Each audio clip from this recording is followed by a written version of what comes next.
Fala galera da construção civil, Guilherme Casazon por aqui, tudo bem com vocês? Gente, hoje nós vamos falar sobre alguns assuntos muito interessantes e vamos trabalhar um pouco com números. Teria aqui o maior cuidado possível para que você possa estar compreendendo da melhor forma, de uma forma clara, de uma forma objetiva, né? Então, o que acontece hoje no mercado da construção civil? Trabalhamos com números e esses números vão determinar se esse ano foi bom, se o ano passado foi melhor, se o próximo ano será melhor e assim sucessivamente. Então você que está inserido aqui no nosso mercado da construção civil, você que é um lojista, um distribuidor de material de construção, você que é um prestador de serviço, é um empreiteiro, você que é um autônomo, então assim, eu convido a todos vocês a conhecerem um dos órgãos mais importantes do nosso setor da construção civil, que é a CEBIG, tá? É a Câmara Brasileira da Indústria da Construção Civil. Então, é um órgão importante. Ali você tem elementos muito embasados, né, nas realidades anteriores, no que vai acontecer no futuro, análise de mercado atual, mercado do passado, previsão de futuro, ou seja, são dados analíticos cientificamente comprovado para que nós tenhamos ali a melhor tomada de decisão. E isso vai influenciar você que é da construção civil em que circunstâncias? Se você vai, por exemplo, comprar uma carga de um produto e você tem uma informação lá da CEBIG, isso pode fazer com que você compre ou não aquela carga, tá? Por quê? Porque ali você tem dados importantes, gente. Dados assim, elementos que vai ajudar demais você empreendedor. E é o que eu sempre falo aqui no nosso canal. O nosso canal é da construção civil, gente. É para a gente falar da construção civil de uma forma clara, de uma forma objetiva. É aqui que nós estamos. Esse aqui é o nosso objetivo, né? Então vamos falar, por exemplo, de crescimento. A CEBIG, ela prevê um crescimento, né, para a construção civil nesse ano de 2,5%. Aí depois, ao reavaliar ali alguns dados do mercado, reduziu para 1,3% o crescimento no mercado, tá, da construção civil. Porque ano passado, a mesma CEBIG, a mesma entidade, ela já havia decretado lá que a construção civil teve uma queda, teve uma redução de 3% no seu crescimento. Então, gente, observa aqui o quanto é importante você ficar atento a esses números, porque isso vai ajudar demais, você, principalmente na hora de contratação de pessoal, né? São dados importantes. Então vamos além da construção civil, vamos buscar informação, porque informação é tudo, e saber nunca é demais.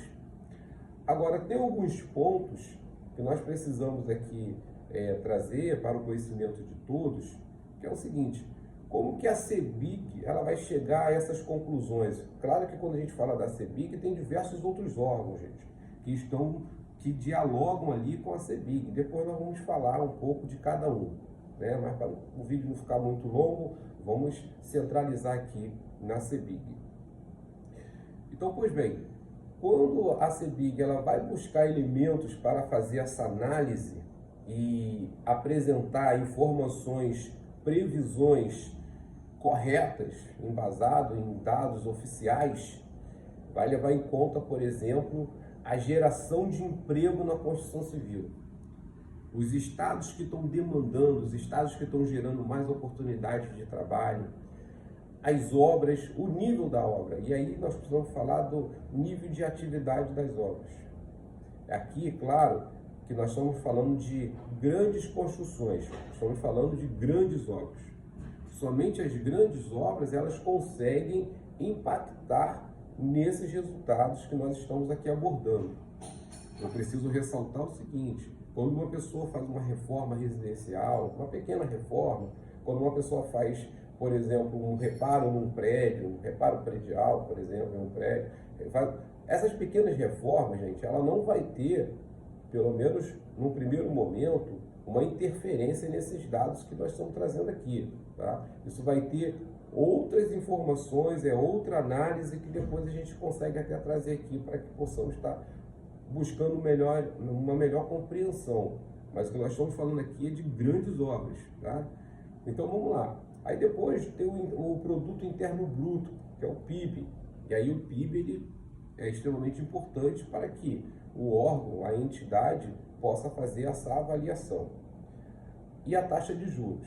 A taxa de juros do país ele é extremamente relevante, é um dos pontos mais importantes, porque se você tem uma taxa de juros muito elevada em um determinado país, o que vai acontecer? A mão de obra fica mais cara, os produtos ficam mais caros, tudo fica mais caro. E aí você trava o setor da construção civil. Porque se os preços sobem, você vai travar a construção civil. Se você trava a construção civil, você também está travando o quê? Geração de emprego, você está travando o crescimento e o desenvolvimento daquele país, você está travando as comunidades, o crescimento das comunidades locais. Então, assim, as coisas elas estão bem interligadas hoje. Tá? E aí depois também é preciso analisar aqui, porque a valorização do dólar, né? Porque hoje muitos produtos estão dolarizados. E aí nós estamos falando de máquinas, equipamentos, nós estamos falando de matéria-prima, tudo isso envolvido aonde? No cenário da construção civil. Então, o dólar, ele é muito importante também para essa avaliação. Tá? Agora, tem alguns outros setores aqui que também vão servir como uma análise para que a CEBIG possa estar concluindo essa interpretação e trazendo para a gente dados importantes, coisa que a gente pode depois estar trazendo em um próximo vídeo. Agora, como que podemos fazer para reverter esse quadro? Ou seja, em que condições a CEBIG, por exemplo, ela pode afirmar para você, ó, nós vamos por esse caminho aqui que as coisas vão melhorar, vamos por aqui que o emprego vai ser gerado na construção civil, o material de construção ele vai reduzir. Vamos chegar a essas conclusões. Então, por exemplo, grandes projetos, né, de um país, eles se dão através de obra de infraestrutura, né? Então, por exemplo, o Brasil ele tem um déficit na área de saneamento, ele tem um déficit em obras de infraestrutura, ele tem um déficit habitacional. Então, assim, são 3 itens aqui extremamente importantes. Todos esses aqui envolvem o quê? Grandes obras. Então, nós temos hoje no Brasil, por exemplo, nós temos o programa do PAC, né? Que é o Programa de Aceleração do Crescimento. E aí nós estamos falando de um mega projeto, e que esse mega projeto vai envolver inúmeras construtoras, subconstrutoras, empreiteiras, vai gerar ali muitas oportunidades. Depois nós temos queda dos juros. Então, aí a queda dos juros, claro, não é uma situação que está condicionada somente no Brasil, vai depender de diversos fatores, porque vai depender do mercado, né? Então, assim, a queda dos juros ela vai ser extremamente importante para o crescimento aqui da construção civil, para o crescimento, o desenvolvimento, gerar emprego, gerar oportunidade de trabalho e renda, mudar o contexto de uma sociedade, de uma comunidade, enfim, são pontos importantes que a CEBIG também vai levar em consideração, tá? Entre outros pontos. Agora, dos estados que mais estão gerando hoje, né, os estados hoje que mais geram oportunidades de trabalho aqui na construção civil, né? Então, como que podemos chegar aqui, por exemplo, e abordar para você esse assunto? Não tem como a gente chegar num canal sério como o nosso, falar uma coisa que não está embasado com a verdade, que não está embasado cientificamente. Então, assim, eu sempre recomendo, busque fontes confiáveis, né? E as nossas fontes que nós estamos fazendo aqui são fontes da CEBIG, por exemplo, né? É uma fonte muito importante para nós aqui do setor da construção civil. Mas falando dos estados, nós tivemos, por exemplo, no estado de São Paulo, né, em destaque, gerando mais de 66 mil empregos na construção civil. Depois nós tivemos Minas Gerais, um pouco mais de 32 mil empregos. Depois veio o Rio de Janeiro, pouco mais de 24 mil. E na sequência você tem o Pará, com mais de 15 mil empregos. Eu trago uma observação aqui para o Pará, que é um estado que está crescendo muito, está demandando muitas oportunidades, principalmente no setor da construção civil, no setor de tecnologia, no setor de energia. Então, assim, é importante ficar atento a essas informações. Então, galera, por hoje é isso, né?